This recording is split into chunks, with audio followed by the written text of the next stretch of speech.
என் நெஞ்சில் குடியிருக்கும்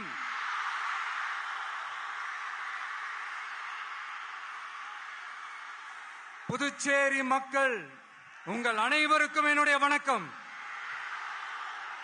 வணக்கம் வணக்கம்.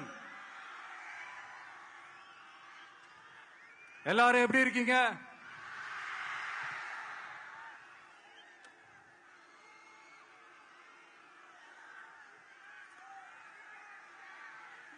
இந்த ஒன்றிய அரசுக்கு தான் தமிழ்நாடு ஒரு தனி மாநிலம், புதுச்சேரி ஒரு தனி யூனியன் பிரதேசம். அவங்களுக்கு தான் தமிழ்நாடு தனி, புதுச்சேரி தனி, இப்படிலாம் இருப்பாங்க.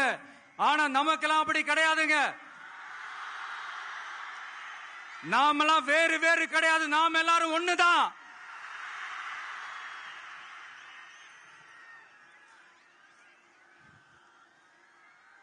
தமிழ்நாடும் புதுச்சேரியும் தனித்தனியாக இருந்தாலும் நாம் எல்லாரும் ஒண்ணுதான். நாம் எல்லாரும் சொந்தம் தான்.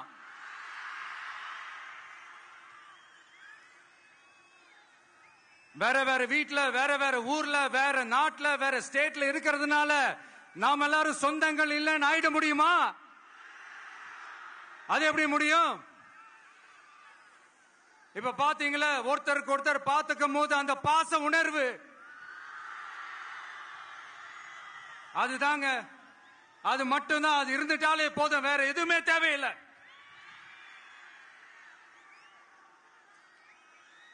அதனால தமிழ்நாடு, புதுச்சேரி, கேரளா, கர்நாடகா, ஆந்திரா மட்டும் இல்ல, உலகத்துல எந்த மூலையில நம்ம வகைரா இருந்தாலும் அவங்க எல்லாருமே நம்மளோட உயிர் தான். அவங்க எல்லாருமே நம்மளோட உறவு தான்.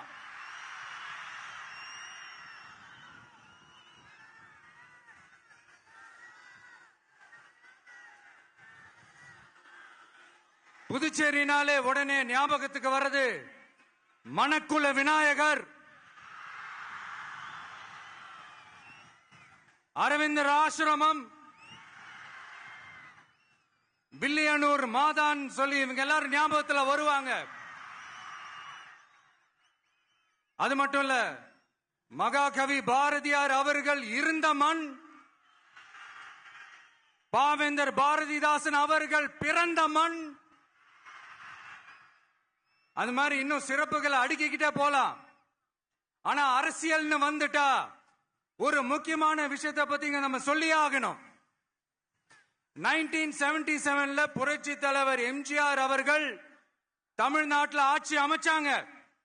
ஆனா அதுக்கு முன்னாடியே 1974லயே இங்க புதுச்சேரியில அவங்களோட ஆட்சி அமைஞ்சது. அதனாலதான் அப்பவே சொன்னாங்க, நமக்காக வந்தவர் எம்ஜிஆர், அவரை தமிழ்நாட்டில் மிஸ் பண்ணிடாதீங்கன்னு நமக்கு அலர்ட் பண்ணதே புதுச்சேரி தான். அப்படிப்பட்ட புதுச்சேரியை நம்மளால மறக்க முடியுமா? அது மட்டும் இல்ல, இங்க இருக்கிற மக்கள் தமிழ்நாடு மாதிரியே புதுச்சேரி மக்களும் என்ன கிட்டத்தட்ட ஒரு 30 வருஷமா என்ன தாங்கி பிடிச்சுக்கிட்டு இருக்கிறீங்க.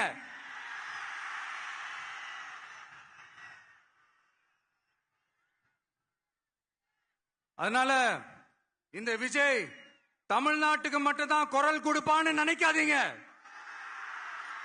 அப்படி பண்ணாத தவறு. புதுச்சேரி மக்களுக்கும் சேர்த்து தான் குரல் கொடுப்பான். அது என்னுடைய கடமையும் கூட.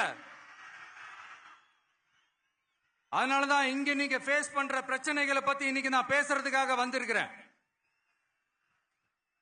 அது மட்டும் இல்ல, இந்த புதுச்சேரி கவர்மெண்ட்டை பத்தி நாம சொல்லியே ஆகணும். இது டெஃபினட்டா தமிழ்நாட்டில் இருக்கிற மாதிரி நம்ம திமுக கவர்மெண்ட் மாதிரி கிடையவே கிடையாது. ஏன்னா வேற ஒரு அரசியல் கட்சி நடத்துற நிகழ்ச்சியாகவே இருந்தாலும் அந்த நிகழ்ச்சிக்கு தன்னெழுச்சியா வர நம்ம மக்களுக்கு பாதுகாப்பு கொடுத்து பாரபட்சமே காட்டாம இந்த கவர்மெண்ட் நடந்துகிட்டு இருக்கிறாங்க. அப்படிப்பட்ட இந்த புதுச்சேரி கவர்மெண்ட்டுக்கும் நம்ம புதுச்சேரி சிஎம் சார் அவர்களுக்கும் இந்த நேரத்தில் என்னுடைய மனப்பூர்வமான நன்றிகளை தெரிவிச்சுக்கிறேன்.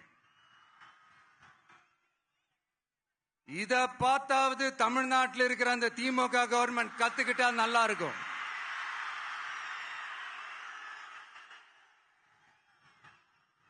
ஆனா அவங்க கத்துக்க மாட்டாங்க. பரவாயில்ல, வரப்போற எலெக்ஷன்ல 100% கத்துக்குவாங்க. அத நம்ம மக்கள் பார்த்துக்குவாங்க.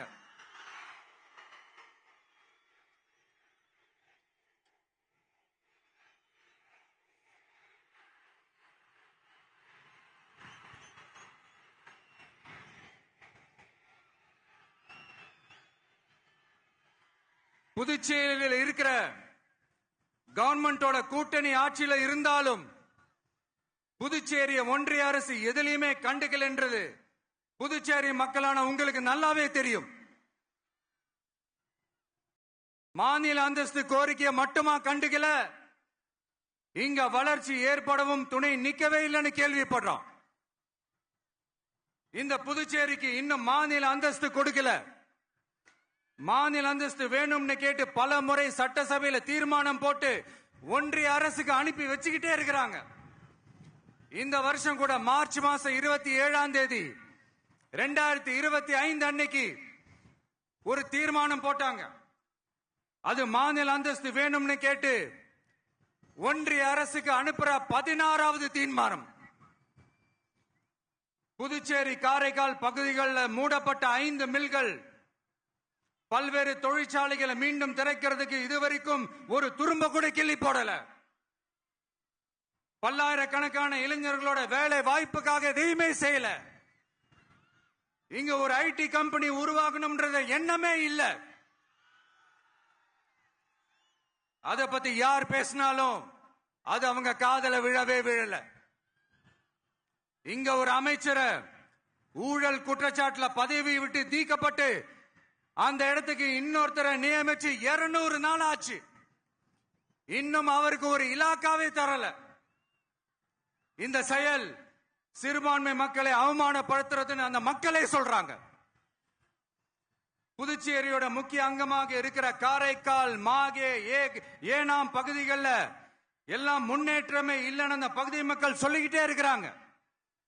குறிப்பா காவிரியோட கடைமடை பகுதியான காரைக்காலை மொத்தமா கைவிட்ட மாதிரி தான் இருக்குது. இது எல்லாமே முன்னேற்றம் அடையணும். டூரிஸ்ட் பிளேஸ் ஆன புதுச்சேரியில போதுமான அளவு பார்க்கிங் வசதி இல்ல, போதுமான அளவு கழிப்பறை வசதி இல்ல. இதெல்லாமே மேம்படுத்தணும். புதுச்சேரி கடலூர் மார்க்கமான ரயில் திட்டம் வேணும்ங்கிறது நீண்ட கால கோரிக்கை. புதுச்சேரி மக்களுக்கு ஒன்னே ஒண்ணுதான் சொல்லணும், இந்த திமுகவை நம்பாதீங்க. அவங்களுக்கு உங்களை நம்ப வச்சு ஏமாத்துறது தான் அவங்க வேலையே. நான் சொன்ன பல கோரிக்கைகளை எல்லாம் தீர்த்து வைக்கிறதுக்கு நம்ம புதுச்சேரி கவர்மெண்ட்டுக்கும் அதோட மக்கள் திட்டங்களுக்கும் ரொம்ப அக்கறையா உண்மையா துணை நிக்கணும். தமிழ்நாட்டை ஒதுக்குற மாதிரி புதுச்சேரியையும் ஒதுக்க கூடாதுன்னு நாங்க கேட்டுக்கிறோம். கிட்டத்தட்ட 20 லட்சம் பேர் வாழ்ற யூனியன் பிரதேசமான புதுச்சேரி மத்திய நிதி குழுவில் இடம்பெறவில்லை. அதனால் மாநிலங்களுக்கான நிதி பகிர்தல் அடிப்படையிலும் யூனியன் பிரதேசங்களுக்கான நிதி பகிர்தல் அடிப்படையிலும் புதுச்சேரிக்கு நிதி ஒதுக்கப்படுவதில்லை.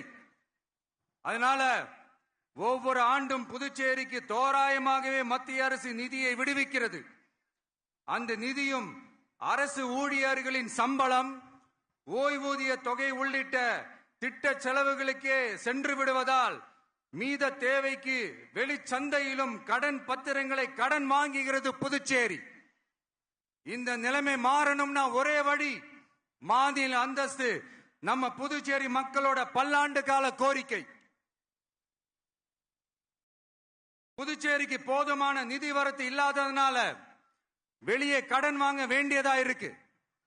புதுச்சேரியோட கடனை குறைச்சு தற்சார்பு பொருளாதாரத்தை வளர்த்தெடுக்க திட்டங்கள் வகுக்கப்பட வேண்டும்.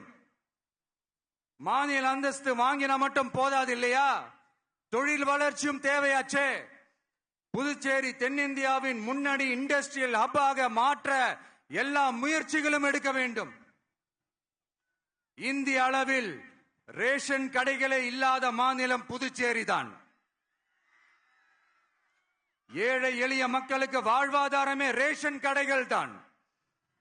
மற்ற மாநிலங்கள்ல இருக்கிற மாதிரி இங்கேயும் அரிசி, சர்க்கரை, பருப்பு, கோதுமை, எண்ணெய்னு அனைத்து பொருட்களும் வழங்கும் முறை சீராக்கப்பட வேண்டும்.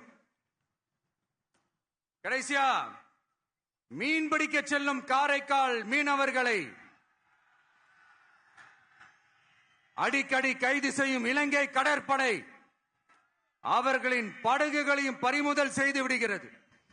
அதனால் நீண்ட போராட்டங்களுக்கு பிறகு அவர்கள் விடுவிக்கப்பட்டாலும் படகுகள் கிடைக்காததால் படு மோசமான நிலைக்கு தள்ளப்படுகின்றனர்.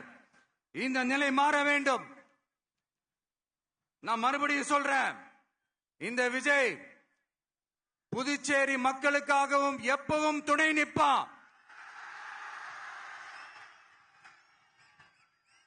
வரப்போற புதுச்சேரி தேர்தல் களத்துல நம்மளுடைய தமிழக வெற்றி கழகத்தின் கொடி பட்டொளி வீசி பறக்கும். கான்பிடென்டா இருங்க, நல்லதே நடக்கும். வெற்றி நிச்சயம். மீண்டும் சந்திக்கும் வரை நன்றி, வணக்கம்.